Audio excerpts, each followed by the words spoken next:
तरुणांचे प्रेरणास्थान स्वामी विवेकानंद,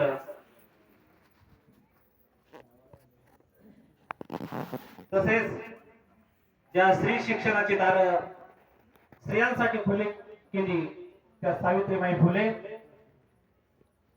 भारतरत्न, विश्वरत्न, बोधिसत्व डॉक्टर बाबासाहेब आंबेडकर यांच्या विचारांना आणि कर्तृत्वांना विनम्र अभिवादन करून आज या ठिकाणी संयुक्त जयंती उत्सव निमित्त मला आमंत्रित केलंय। ही संयुक्त जयंती उत्साहात साजरी करत असताना आलेले सर्व मान्यवर, ग्रामस्थ, तरुण वर्ग सर्वांचं मी मनापासून खूप खूप अभिनंदन करतो। आणि खरं तर आज या जयंतीसाठी पाहिजे तितकी गर्दी जरी नसली परंतु आलेली सर्वच माणसं गर्दी आहेत यात काही शंका नाहीये। आज याच ठिकाणी जर गौतमी पाटीलचा तमाशा ठेवला असता तर विविध धर्माचे, विविध जातीचे लोक या ठिकाणी आले असते, परंतु तमाशाची अवलाद म्हणून जगण्यापेक्षा शिवनेरीच्या पायरीवरती मावळ्यांचे रक्त सांडलेल्या साक्षीदार हो आणि अशीच माणसं आज या ठिकाणी जमलेली आहेत। खरं तर डॉक्टर बाबासाहेब आंबेडकर जर त्यांनी आज संविधान लिहिलं नसतं तर हा आदिवासी, एसटी समाज यांच्या शिक्षणाची व्यवस्था असेल, यांना दिलेले अधिकार असतील, या कुठलेही अधिकार आज आपल्याला या ठिकाणी मिळाले नसते। आज तुमच्या समोर जेव्हा मी या ठिकाणी बोलतोय तेव्हा संविधानातील 19 कलम सांगताय व्यक्ती स्वातंत्र्य, आणि आज आपल्याला सर्वांना व्यक्ती स्वातंत्र्य आहे म्हणून आपण या ठिकाणी एकत्र जमलोय। आज आपल्याला कोणाची भीती नाही, ती केवळ डॉक्टर बाबासाहेब आंबेडकरांनी लिहिलेल्या संविधानामुळेच हे सर्व शक्य झाले। डॉक्टर बाबासाहेब आंबेडकर शिक्षण घेत असताना त्या व्यक्तीला दिलेला त्रास आज जर आपल्या वाट्याला आला असता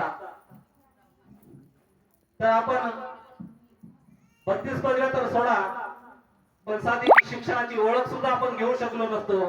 परंतु ज्या व्यक्तीला असंख्य छळलं गेलं त्या व्यक्तीनं केवळ एक पदवी नव्हे तर 32 पदव्या घेऊन जगातील सर्वात हुशार विद्यार्थी म्हणून कोलंबिया विद्यापीठाच्या गेटवरती सुवर्ण अक्षरांनी नाव लिहिलं गेलं आणि त्याच्याखाली लिहिलं गेलं द सिम्बल ऑफ नॉलेज, जगातील सगळ्यात हुशार विद्यार्थी।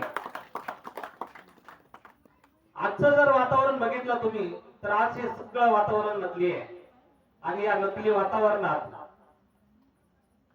हे नकली वातावरण चालू असताना तुम्ही आपल्या भागातल्या शाळा असतील किंवा सिटीतल्या शाळा असतील, या सगळ्या शाळेमध्ये एक इन्स्पेक्टर जेव्हा इन्स्पेक्शनला आल्याबरोबर त्यांनी जेव्हा विद्यार्थ्यांना विचारलं की सांग बाळा आपल्या देशाचे मुख्यमंत्री कोण, तेव्हा त्यांनी छान पद्धतीने सांगितलं की साहेब असलं काही मला विचारू नका, मला या ठिकाणी 10 रुपये देऊन बसवलं गेलेलं आहे।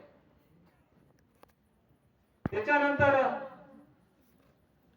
ज्या शिक्षक होते त्या शिक्षकांना बोलवण्यात आलं आणि त्या शिक्षकांना सांगितलं की सांगा या देशात आपले पंतप्रधान कोण। ते म्हटले साहेब माझं थोडं शिक्षण उच्च असल्यामुळं मला 100 रुपये देऊन इथं बसवलेलं आहे, तेव्हा या देशाचे पंतप्रधान कोण आहेत ते मला माहित नाही।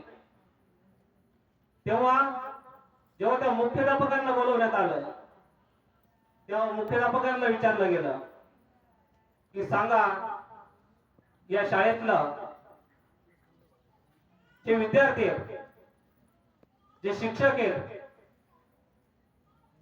ते जर नकली असतील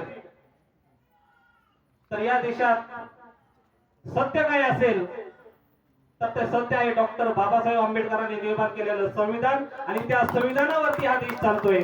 हा देश कुठल्या जाती धर्माच्या आधारावर नाही, ना बायबल, ना कुराण, ना भगवद्गीता हा देश चालतो तो फक्त डॉक्टर बाबासाहेब आंबेडकरांनी निर्माण केलेल्या संविधानावरती, आणि संविधान जिवंत आहे म्हणून आपण जिवंत आहे.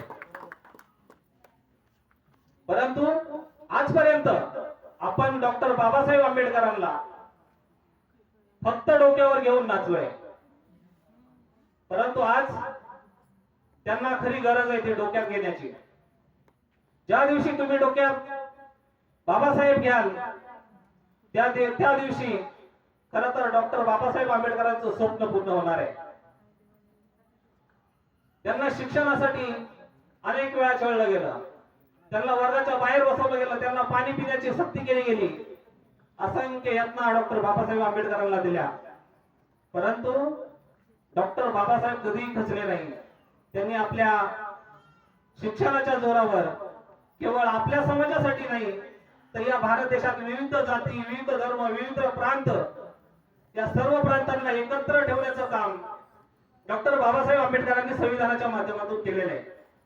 ते कोणी एका धर्माचे नाही आहेत, ते नाहीत एसटीचे, ते नाहीत एसटीचे, ते सर्व धर्मांचे, सर्व जातींचे. त्यांनी सर्व गोष्टींचा विचार करून खरं तर संविधानाची निर्मिती केली गेली आहे. डॉक्टर बाबासाहेब आंबेडकर ज्यावेळेस शिक्षण घेत होते, ज्यावेळेस समाजासाठी काम करत होते, त्यावेळेस त्यांची कुठलंही भाषण खरं तर टीव्हीवर दाखवलं जात नव्हतं किंवा रेडिओवरती ऐकलं जात नव्हतं.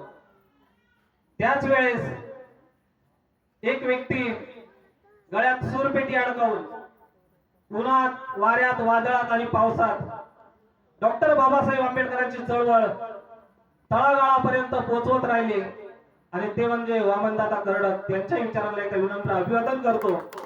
आणि त्याच पद्धतीनं आज जी तुमच्या आमच्यावर जबाबदारी आली आहे ती संविधान वाचवण्याची. आज जे चाललंय ते सर्व संविधानाच्या विरोधात चाललंय.